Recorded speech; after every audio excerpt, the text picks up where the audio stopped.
이스라엘은 블레셋의 압제와 위협 속에서 살아왔어요. 이스라엘과 이 블레셋의 관계는 늘 사이가 안 좋았는데 지금의 팔레스타인, 그래서 이스라엘이 팔레스타인을 막 지금 엄청 괴롭히고 있잖아요. 그래서 이스라엘 입장에서 보면 정당한 거예요. 근데 팔레스타인 입장에서 보면 정말 먼 과거의 일인데 하나님의 그 언약의 말씀과 함께 이스라엘이 그렇게 벽을 치고 그렇게 위협을 가하고 하는 것이 이스라엘 입장에서는 우리가 당한 것만큼 돌려주는 그런 맥락인 거죠. 우리나라가 굉장히 일본을 과거에는 좀 많이 싫어했잖아요. 요즘 시대는 그렇지 않지만 요즘 시대 한일전 축구 하면은 예전에는 꼭 이겼어야 했는데 요즘에는 좀 감흥이 별로 없죠. 젊은 사람들이 그런 의식 자체가 많이 둔감해진 것 같습니다. 이스라엘과 블레셋이 그런 관계였어요. 그리고 블레셋이 뭐 이스라엘을 조금 위협하고 이런 것 뿐만이 아니라 하나님의 나라로 세워진 이스라엘인데 과거에 언약궤까지 빼앗아 가곤 했었습니다. 그러던 중에 이제 선지자 사무엘이 영적 지도자로서 세워졌는데 온 백성이 미스바에 모여서 우상을 버리고 금식하면서 이렇게 회개하기 시작했어요. 그림과 같이 열심히. 그런데 회개의 자리에 이때 블레셋 군대가 쳐들어옵니다. 근데 이때 사무엘이 더욱더 기도하고 이스라엘 백성들이 부르짖으면서 기도할 때에 하늘에서 우레가 내려서 블레셋 군대들을 멸하였다라는 기록이 쓰여져 있어요. 그래서 이스라엘이 결국 승리하게 되었습니다. 그런데 승리 후에 누군가는 그럴 거예요. 뭐 우리가 지도자를 잘 뽑았다 또는 우리의 기도가 통했다 그러는데 그럴 수 있는데 사무엘은 뭐라고 하냐면 여기까지 이끄심, 여기까지 우리를 도우셨다 하고 에벤에셀이라고 얘기를 합니다. 우리 동영이는 아마 에벤에셀 알아요? 에벤에셀 학원도 있고 에벤에셀 신원 에벤에셀이라고 하잖아요.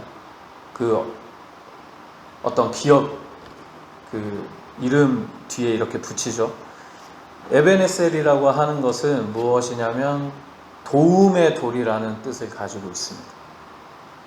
에벤은 돌이고 원래는 우리나라 말로 그냥 에셀인데 에제르라고 합니다. 에제르라고 하는 것이 도움입니다. 이 말의 뜻은 하나님의 신실하심과 인도하심으로 하나님께 은혜를 입었다라는 그런 의미를 가지고 있어요. 우리 이제 본문으로 들어갈 건데 에벤에셀의 은혜, 즉 하나님의 은혜에 대해서 지금까지 나를 어떻게 인도하시고 또 앞으로는 어떻게 하나님의 인도하심이 있는지 우리 한번 나눠보도록 하겠습니다.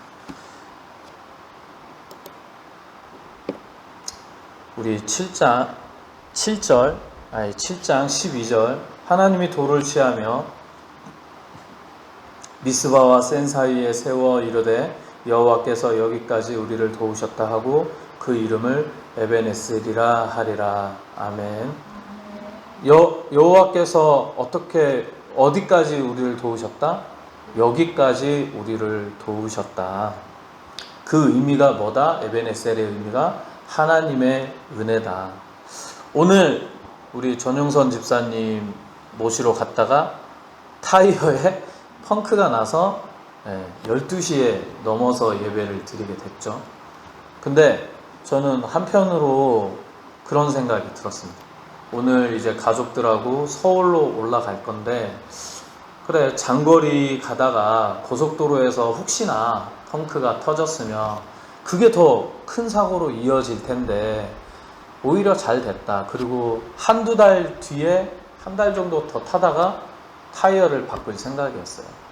근데 어떻게 보면 하나님께서 우리의 안전을 위해서 먼저 이렇게 일을 일으켜 주셔서 사건을 벌려 주셔서 제가 또 안전에 대한 그런 생각으로 경각심을 가질 수 있게 되지 않았나, 그런 감사함이 있었습니다. 사무엘은 이스라엘 백성이 잘 돼서 블레셋과 그 전쟁에 승리했다고 고백하지 않았죠. 오직 하나님의 도우심이 있었기에 우리가 오늘 이 자리에 서 있다라고 겸손의 말씀을 합니다. 우리가 이 사무엘의 말과 같이 우리의 모습을 바라보며 우리가 또 회개해야 될 것은 회개하고 우리가 또 하나님께 감사할 것은 무엇인지 한번 짚어봐야 될 것 같습니다. 제 인생에 있어서 지나온 인생길, 그 평탄한 길도 있었지만 힘들고 어려운 길도 있었습니다. 밤잠을 이루지 못하며 그렇게 고민한 날도 있었지만 제가 그럼에도 불구하고 결혼을 하고 자식들을 낳고 또 이렇게 중천교회에 와서 예배드리고 좋은 동역자들을 만나 함께 사역할 수 있는 것 또한 하나님의 이끄심이 있었기 때문에 제가 이 자리에 있다라는 생각이 들었습니다. 내가 살아온 모든 순간 고비마다 나와 함께 해 주셨던 우리 하나님의 손길, 그 손길을 잊지 마시기 바랍니다. 이것이 바로 성도가 누릴 수 있는 가장 큰 복이자 은혜일 줄로 믿습니다. 두 번째로, 지금도 지키시는 회복의 복입니다. 여기까지 이끄시는 복은 과거의 복이었어요. 그러면 현재의 복, 현재도 나를 회복시키시고 계신다라는 거죠. 하나님의 인도하심은 과거의 사건으로 그치지가 않습니다.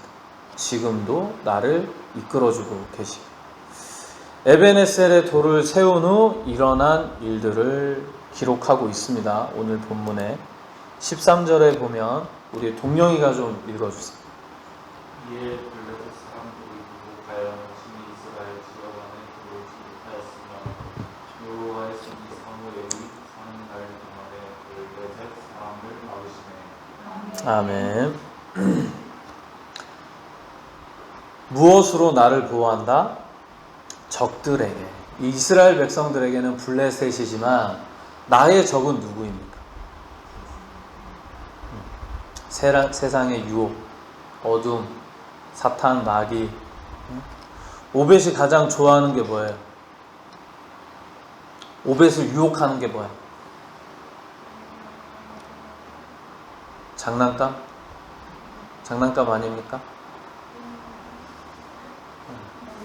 아빠가 보기엔 장난감이 제일 장난감이 이만큼 있는데 막 더 가지고 싶잖아, 그지? 그게 이제 유혹이라는 거죠.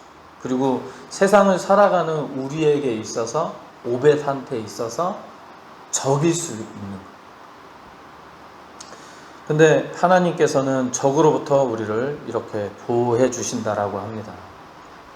왜 그럴까요? 무슨 이유에서 보호해 주실까요? 우리가 사랑하는 사람을 만나게 되면 온통 내 마음이 그 사랑하는 사람으로 채워지게 됩니다. 우리가 하나님을 사랑하게 되면 내 마음이 하나님으로 채워지게 되기 때문에 세상의 그런 유혹으로부터 보호받을 수 있는 거죠. 근데 하나님을 우리가 사랑하는 마음이 있다라는 것은 선한 마음이고 사랑하는 마음이 생기는 것입니다. 하나님은 돈을 바라지 않으시고, 하나님은 사실 실질적으로 우리가 인간을 섬기고 세상에 있는 그런 연약한 자들을 우리가 위해서 섬기는 거지, 그것을 하나님이 기뻐하시는 것입니다. 그렇게 할 때 하나님은 우리에게 더 복을 내려주신다라는 은혜를 우리가 나누었습니다. 14절도 한번 읽어주세요. 블레셋 사람들이 이스라엘에 대해서 빼앗은 성읍이 에브론부터 가도까지 이스라엘에게 회복되니 이스라엘이 그 사방 지역을 블레셋 사람에게 말씀에서 보고 싶었고 또 이스라엘과 에릭 사람 사이에 평화가 있을 거라. 아멘. 13절은 적을 막아주시는 은혜를 말씀하고 있고 14절은 회복의 은혜를 말씀하고 있습니다. 빼앗겼던 성읍이 회복된다고 말씀을 하고 있습니다. 그리고 사방 지역의 블레셋 사람들에게 빼앗겼던 그 성읍을 도로 찾아주신다라고 말씀하고 있습니다. 사탄 마귀 악한 것들에게 빼앗기는 것, 그 마음이 뭘까요? 평안이겠죠. 평안을 우리 주님께서 돌려주시겠다. 우리 건강과 기쁨과 영적 권세를 하나님께서 분명히 반드시 돌려주시고 회복해 주시겠다고 말씀하고 계십니다. 이 모든 것은 어떻게 이루어질까요? 그럼 하나님과의 관계가 바로 세워질 때에 우리는 이러한 복을 누릴 수가 있는 것입니다. 현재의 복이고요. 그리고 세 번째로는 미래의 복입니다. 앞으로도 인도하실 신실함의 복입니다. 에베네셀의 과거를 향한 그 감사인 동시에 미래를 향한 고백입니다. 사무엘이 세운 돌을, 그 믿음의 돌, 에베네셀의 돌을 후세 사람들이, 많은 백성들이 보겠죠. 그런 걸 보고 무엇을 느낄까요? 우리가 전쟁 기념관이라든지 박물관이라든지 어떤 그런 곳에 가면 기념비가 이렇게 세워져 있잖아요. 그 기념비 밑에는 막 글씨가 쓰여져 있습니다. 뭐 6.25 때 누가 참전했고 어떻게 헌신했고 희생했고, 그런 것들을 보면서 우리는 이런 사람들이 있었기 때문에 우리나라가 부강할 수 있었구나. 내가 전쟁을 한 번도 경험하지 않을 수 있구나. 내가 이렇게 평강할 수 있구나 라는 것을 느낄 수 있는 것입니다. 사무엘이 세운 이 에베네셀의 돌을 보면서 하나님께서 우리 백성을 이렇게 사랑하셔서 여기까지 우리를 도우셨구나. 하나님의 은혜가 크고도 깊구나 라는 걸 깨달을 수 있겠죠. 그 믿음이 더욱더 뿌리 내릴 수 있다라는 것입니다. 인간의 시선으로 볼 때 우리의 미래는 불확실하죠. 세상은 끊임없이 우리를 어렵게 만듭니다. 그러나 여기까지 나를 도우신 하나님의 손길 반드시 기억하시고, 그리고 그 손길을 내미신 하나님의 그 손길이 절대로 다시 거두는 일이 없으실 것입니다. 우리가 이스라엘 백성과 같이 우상을 버리고 회개하고 하나님 곁으로 다가갈 때에 우리는 이러한 복을 얻을 수 있을 것입니다. 이러한 복과 은혜를 누리기 위해서는 어떻게 해야 된다고요? 하나님과의 관계가 바로 세워져야 된다. 뭐라고요? 맞습니다. 그렇게 하기 위해서 우리는 첫 번째로 원망과 불평을 그치고 감사하자. 아마 제가 오늘 이 말씀을 준비하지 않았거나, 제가 기도가 많이 부족했거나, 지금도 뭐 열심히 노력하면서 훈련 중인 목회자이지만 아마 제가 세상적 시선으로 오늘 아침의 일을 바라봤을 때 엄청나게 짜증났을 수도 있었을 거예요.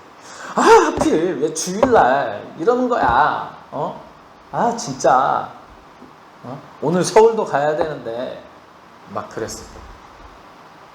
근데 원망과 불평을 했었으면 가족들도, 옆에 있는 가족들도 짜증이 났을 테고, 전영선 집사님도 자기 때문에 혹시 그런 게 아니냐 미안했을 테고, 우리 박선숙 권사님도 또 막 그게 전이가 되어가지고 안 그래도 멀리서 오는데 또 왔다 갔다 2번 왔다 갔다 하셨죠. 서로가 다 불평 불만할 수 있는 일이었어. 근데 우리는 그럼에도 불구하고 어떻게 했다? 감사했다. 그것만으로도 저는 오늘 큰 은혜를 받았습니다. 내 인생을 인도하신 하나님의 은혜를 우리가 반드시 찾아봐야 합니다. 그래서 오늘 같은 일이 일어났을 때도 불평불만보다는 감사할 수 있는 자가 됩시다. 두 번째로는 빼앗겼던 영적 자리를 회복합시다. 이스라엘 백성들이 어떻게 했죠? 우상을 버리고 미스바에 모여서 기도했죠. 그 기도는 그냥 간구의 기도나 일반적인 기도가 아니라 회개했습니다. 이스라엘 백성들처럼 우리가 하나님과의 관계를 삶에 있어서 최우선으로 여겼으면 합니다. 그렇게 할 때에 우리가 그 은혜를 풍성히 누릴 줄로 믿습니다. 아까 말씀드렸죠. 사랑하는 대상이 있을 때에 우리가 그 마음이 채워지는데 하나님은 곧 사랑이시라. 사랑이 채워지게 되면 물질도 세상의 어떤 유혹과 그런 어둠이 닥쳐오더라도 우리는 기필코 승리할 줄로 믿습니다.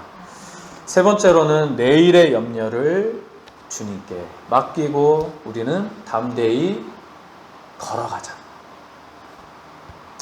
여기까지 도우신 하나님을 여러분 믿으십니까? 도우신 하나님을 믿고 신뢰하기 때문에 내 삶을 맡겨드릴 수 있는 것입니다.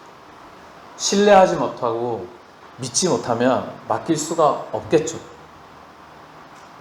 앞으로도 함께 하실 우리 하나님을 믿으면서 우리 더욱더 순종하며 우리 주님이 따라가신 그 길을 열심히 그 발자취를 따라가길 소망합니다.